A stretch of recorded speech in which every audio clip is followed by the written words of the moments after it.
But first, shocking images of police under attack at the Brooklyn Bridge in New York City. This not-so-peaceful protest played out just blocks from City Hall. Even NYPD Chief Terry Monahan, you've probably seen him on television lately, was injured in the attack. City leaders don't care. The City Council recently slashed the department's budget, and today, the mayor's police reforms that make it harder for the NYPD to crack down on criminals made it worse today. Here's some footage of today's mayhem at the Brooklyn Bridge. I'm making you famous right now. You too. Making you famous too. Yeah, you too. How about that?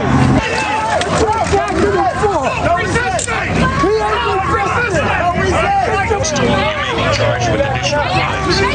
Since you have refused to leave the roadway, you will be placed under arrest on the charge of disorderly conduct. Refuse to leave the roadway, you will be placed under arrest on the charge of disorderly conduct. If you do not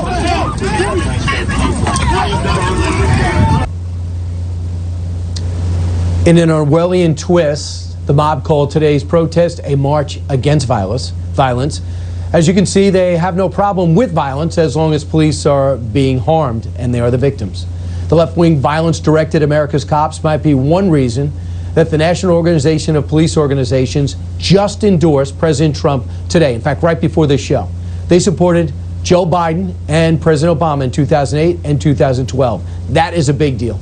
Judge Jeanine is host of the show. Justice with Judge Jeanine joins us now. Judge, I'm not telling you anything new. You were all over this story. You knew about this march. What was the intention? Who was there? And what happened?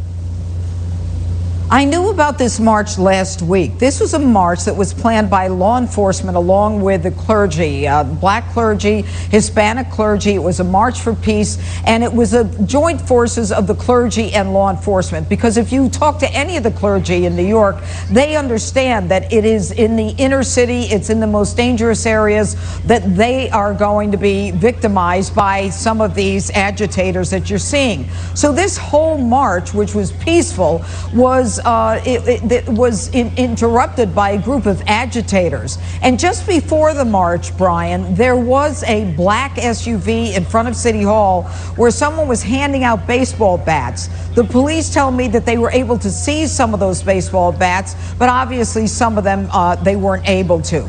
And what you saw on video just before I came on is the agitators, the instigators who were invading this peaceful protest where the police and the clergy are marching together. This is an all-out effort to destroy law enforcement and to destroy whatever peaceful conglomerates we can bring together, the clergy and the police. And Chief Terrence Monahan, I mean, the guy is the highest uniformed officer in the PD. He was either hit with a bat or some kind of wooden, stick. And, the attack is on all law enforcement now. And Bill the Bozo de Blasio is signing more bills today to take power away from the cops, to plant more Black Lives Matter murals today in the Bronx. The Bronx, the very place where an individual grabbed a cop in a chokehold, and that individual is still walking around free, as though the Bronx DA can't figure out whether or not to file charges. But this is what's happening. New York City is now like a third world country.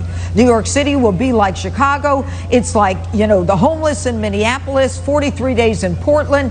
They are bringing down our civilization intentionally. And the combination of Soros-funded DAs who are not interested in prosecuting crime, in the so-called bail reform where we let them out as soon as the paperwork is done, along with the refusal to even enforce the law because the cops have not been trained on how to even effectuate an arrest, we will be living in an all-out barbaric society. And you wonder why gun purchases are going through the roof? No one's going to come when 911 is called. Gotcha. The cavalry ain't coming.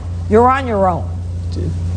True. And guess what? When the people come back to the city, supposedly in the fall, that it's really going to be a mess. This is an empty city, and there's still violence running rampant. Can you imagine when everyone comes back and tries to go into the stores that have been looted and boarded up, really, since they were attacked in June? Judge, thanks so much for your inside information. And the video, you really told the story well. Thanks so much, Judge. Thank you, Brian.